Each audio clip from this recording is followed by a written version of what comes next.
Hello বন্ধুরা, একটা video নিয়ে চলে এলাম। সিটি 100 ক্লাস প্লেট চেঞ্জ কীভাবে করতে হয় সেই ভিডিওটাই আপনাদের দেখাবো।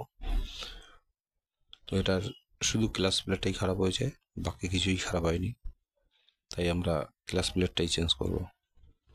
তো ক্লাস প্লেটটা লাগানো রয়েছে স্ট্যান্ডে, দেখতে পাচ্ছেন। এটা সেন্টারটাকে একটু ভালো করে পরিষ্কার করে নিই। আদৌ কোনো রকমভাবে দাগ আসেনি, তো মুছে নিলাম। এবার ক্লাস প্লেটগুলো এক একটা করে সাজাবো। একটা ক্লাস প্লেট দিলাম, আর এর সঙ্গে একটা স্টিল প্লেট অ্যাড করতে হবে। স্টিল প্লেটটা অ্যাড করলাম, আবার একটা ক্লাস প্লেট দিলাম। এরমভাবে সাজাতে হবে ক্লাস প্লেটটাকে। ক্লাস প্লেট, এই যে ক্লাস প্লেটটা দেখছেন, এটা কিন্তু কোনো রকমভাবে ক্ষতি হয়নি, সে পুড়ে গেছে। তাও ক্লাস প্লেট চেঞ্জ মনে হচ্ছে বছর 3-3.5 বছর পরে চেঞ্জ করা হচ্ছে, কেননা ক্লাস প্লেট আমার হাতেই লাগানো ছিল আগে। সেই হিসেবে যে গাড়ির যে চালক সেও ভালো, বেশিরভাগ সময় হাতে ক্লাচ লিভার রেখে গাড়ি চালালেই ক্লাচ প্লেট খারাপ হয়, তাই ইনি কোনো রকমভাবে হাতে ক্লাচ রাখেন না, যার জন্য ক্লাচ প্লেট সহজে খারাপও হয় না। আর এ গাড়ির সময় মতন মোবিল চেঞ্জ করে, যার কারণে কোনো রকম ক্ষতি আসে না।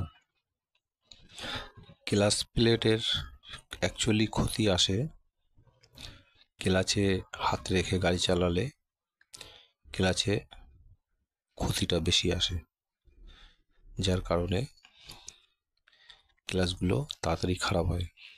এই ক্লাচ প্লেটটা অনেক পুরাতন, আর এটা আমারই ফিটিং করা ছিল আগে। আর এবার লাগাচ্ছি অরিজিনাল ক্লাচ প্লেট। আমরা ক্লাচ প্লেটটা ফিটিং করে নিলাম। এবার 19 নম্বর বোল্টটাকে আমরা ফিটিং করছি।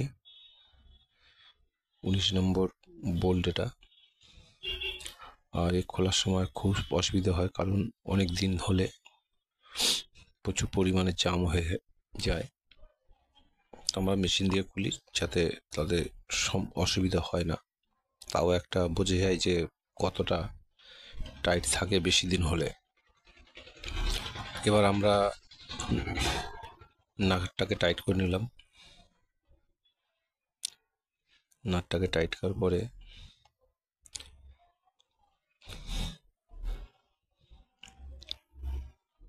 আমরা ওটাকে ঠিক মতন বসিয়ে নিলাম, কারণ একবার দেখে নেওয়া ভালো ঠিকভাবে বসেছে কিনা।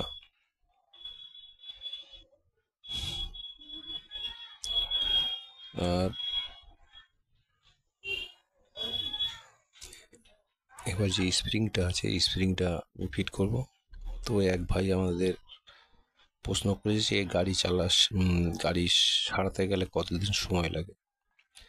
সময় বেশি একটা লাগে না, কারণ যদি নলেজ ভালো থাকে আর মালিক যদি ভালো হয় তাহলে বেশি সময় লাগে না। কারণ এসব কাজগুলো অ্যাকচুয়ালি মিস্ত্রিরা শিখতে চায় না, কারণ হলো তাদের দিয়ে খাটিয়ে নেওয়ার জন্য যতটা খাটিয়ে নেওয়া যায়, কিন্তু ওটা করা উচিত নয়। গাড়ি শিখতে আসে তাদের ভালোভাবেই দেখানো উচিত। যদি সে শিখে যায় তাহলে সে আপনি হবেন গুরুদেব তার, এটা মাথায় রাখবেন। আমার কাছ থেকে আপাতত 6টা মিস্ত্রি বেরিয়েছে, তার মধ্যে 4জন গ্যারেজ করেছে, বাকিগুলো গ্যারেজ করেনি, তারা অন্যান্য কাজে চলে গেছে মিস্ত্রি কাজ শিখেও। এখন আছে 3জন, তাদের মধ্যে একটা বাচ্চা আছে আর 2টো বড় আছে। একজন 5 বছরের মতন হয়ে গেছে, এখনো আমার কাছে আছে, কিন্তু ওর মাথার বুদ্ধি খুব কম, সে ভালোভাবে মাথা খাটাতে পারছে না, যার কারণে তার একটু লেট হচ্ছে। তো এরপরে একটা ভিডিও নিয়ে আসছি, সাইনের চেন কিট চেঞ্জ, সেটাই দেখাবো যে বাচ্চাদের কিভাবে শেখাতে হয়, তাদের কিভাবে বলতে হয়। আমরা চেষ্টা করি সবসময়ের জন্য যে সবাই কাজ শিখুক, ভালোভাবে শিখুক। বেশিরভাগ ক্ষেত্রে দেখা যায় যে গাড়ি যে জিনিসটা খারাপ হয়েছে সেই জিনিসটাই করছে, কিন্তু সেখান থেকে ভিডিও অনেকটা গ্যাপ করে দিচ্ছে যাতে বুঝতে না পারে ফট করে কেউ। তো এগুলো তো ঠিক নয়। ভিডিও এডিট করতে হয়, তার জন্য এই নয় যে ভিডিও তাদের ভালো করে দেখাবো না।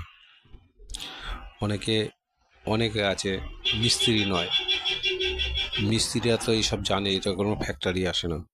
কিন্তু ভিডিও যারা দেখে, শুধু মিস্ত্রিরা দেখে তা নয়, ভিডিও প্রচুর লোক দেখে, এমনকি মেয়ে ছেলেরাও দেখে। ভিডিও মেকানিক্যাল কাজ, ইলেকট্রিক্যাল কাজ, এগুলো প্রচুর লোক পছন্দ করে, তারা এই ভিডিওগুলো দেখে। তারা কিন্তু 10টা ভিডিও দেখলে একটা বোঝা যায় তারা কিন্তু তাদের সেরকম নলেজ আছে, বোঝা যায় যে এইটা এখানে ভুল হয়েছে। তো সে ব্যাপারে একটুখানি থাকবেন।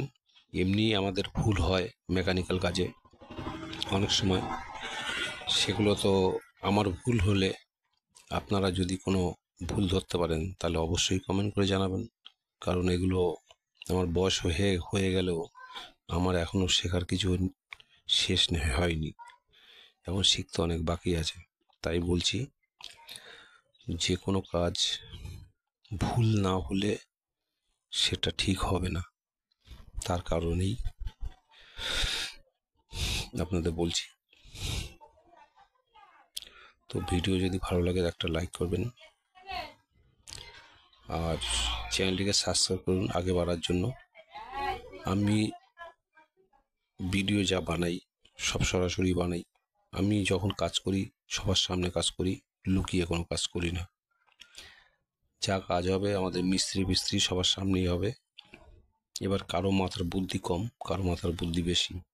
যাদের মাথায় বুদ্ধি বেশি, একজন তো আমার কাছ দিয়ে 1.5 বছর থেকে কাজ শিখে চলে গেছে, তার মানে তার মাথার নলেজ প্রচুর ছিল, যে সবসময় এই নিয়ে ঘাটাঘাটি করতো, তাই সে শিখে গেছে। আর যারা শিখতে চায় তাদেরও মাথা গরম না করাই ভালো, মাথা গরম করলে অসুবিধে, মাথা ঠান্ডা রেখে কাজ নিতে হবে, তাহলে শিখতে পারবে তাড়াতাড়ি। তাহলে আমি এই অবধি রাখছি,